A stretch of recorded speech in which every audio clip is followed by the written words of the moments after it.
Hi everyone, welcome to my channel.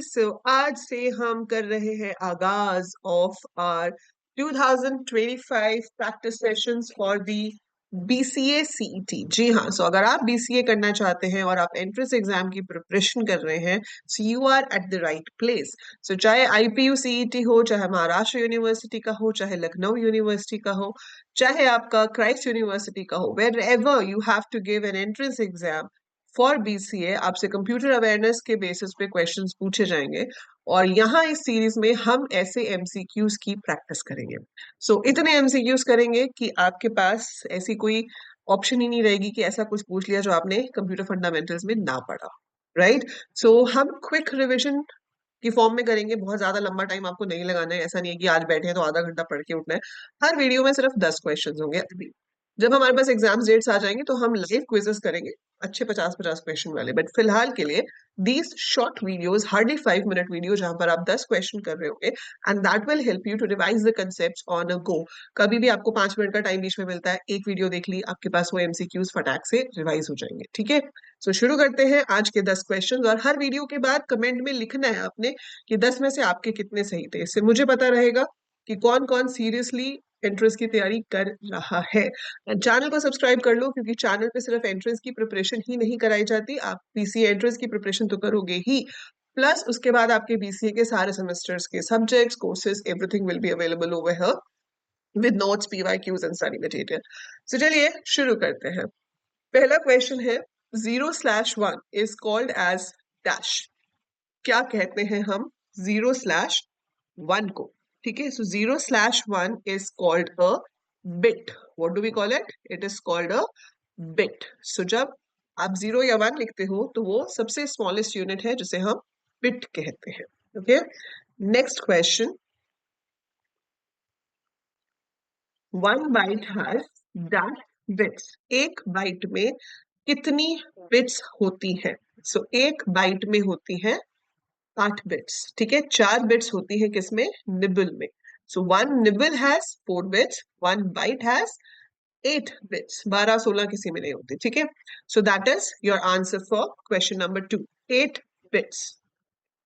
Then we have our question number 3. Vacuum tubes are used in dash generation of computers. Vacuum tubes आपकी कौन सी generation of computers में use होती हैं? तो vacuum tubes use होती हैं first generation of computers में। Second generation में ट्रांजिस्टर्स आ गए थे। थर्ड जनरेशन में इंटीग्रेटेड सर्किट्स आ गए थे। और फोर्थ जनरेशन में आपके पास वेरी स्मॉल इंटीग्रेटेड सर्किट्स आ गए थे, मतलब very large but small size, तो वो आ गए थे। ये सारी चीजें अगर आपने नहीं पढ़ी हैं तो सबकी वीडियोस चैनल पर हैं, detailed playlist is there, so you can first watch that and then try the MCQs. Otherwise आप एमसीक्यूज भी करते रहोगे तो भी आप सीख जाओगे ये साथ। फोर्थ क्वेश्चन है, computer is a device which processes और transforms data into useful dash. ये डेटा को किस चीज में ट्रांसफॉर्म करता है? तो computer processes the data and creates information. ठीक है। Data is processed and converted to information with the help of your device. Then comes, which language needs a translator to work? ठीक है। आपका कौन सी लैंग्वेज में ट्रांसलेटर चाहिए होता है? चाहिए तो वैसे इसमें दो में होता है, पर हमें इसमें से एक चूज करना है, so it would be a high level language. ठीक है। High level languages like C++, जावा, पाइथन, ये जितनी भी हाई लेवल लैंग्वेजेस हैं, दे नीड अ ट्रांसलेटर, जिसे हम कंपाइलर या फिर इंटरप्रेटर कहते हैं। हर लैंग्वेज अपना अलग तरह का ट्रांसलेटर यूज कर सकती है, जो कि यूज होता है to convert your high level language to machine language which is zeros and ones, right? तभी जाकर वो एग्जीक्यूट होता है। वैसे तो असेंबली लैंग्वेज में भी एक ट्रांसलेटर होता है जिसे असेंबलर कहते हैं, क्योंकि कंप्यूटर को ये भी डायरेक्टली समझ नहीं आती, so it needs to be converted to machine language. But still ये दोनों लो लेवल लैंग्वेजेस हैं।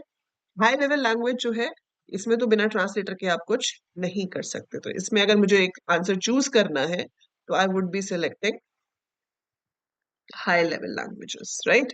Now, sixth question, how many processors are there in dual core?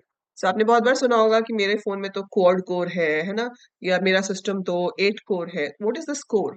Core मतलब प्रोसेसर, डुअल का मतलब होता है दो। सो अगर आपके पास दो प्रोसेसर्स माउंटेड हैं आपके मदरबोर्ड पे तो उसको हम डुअल कोर कहते हैं। तो dual core means two processors, quad core means four processors, ठीक है, octa core means 8 processors, right. Which of these is not an operating system, इसमें से कौन सा ऑपरेटिंग सिस्टम नहीं है? Correct answer is Google. Google तो आपका सर्च इंजन है जहां पर आप अपना कुछ भी सर्च कर सकते हो। Disk operating system DOS is an operating system, Windows तो हम सब यूज करते हैं, मैक्सिमम यूज होने वाला ऑपरेटिंग सिस्टम है। देन वी हैव लिनक्स, ठीक है। Google is not an operating system. Eight question, which of these is an antivirus software, इसमें से कौन सा एंटीवायरस सॉफ्टवेयर है? पावर पॉइंट तो प्रेजेंटेशन बनाने के काम आता है, विंडोज हमने अभी देखा कि ऑपरेटिंग सिस्टम है, प्रिंटर तो डिवाइस है, तो बचा क्या? Avast. So Avast is one of the antivirus software. अब आप कोई भी दो और एंटीवायरस सॉफ्टवेयर के नाम कमेंट्स में लिख के दिखाओगे, any two antivirus software, write down the name in the comments, okay. Next question, which of these is not an output device, इसमें से कौन सा आउटपुट डिवाइस नहीं है? स्पीकर से आवाज बाहर आती है, आउटपुट है। प्लॉटर से प्रिंट होता है, ठीक है, बड़े बड़े जो आर्किटेक्ट्स होते हैं वो प्लॉटर्स यूज करते हैं, प्रिंटर से भी प्रिंट होता है। तो माइक्रोफोन जो आप बोल रहे हो वो इनपुट की तरह कंप्यूटर में जा रहा है।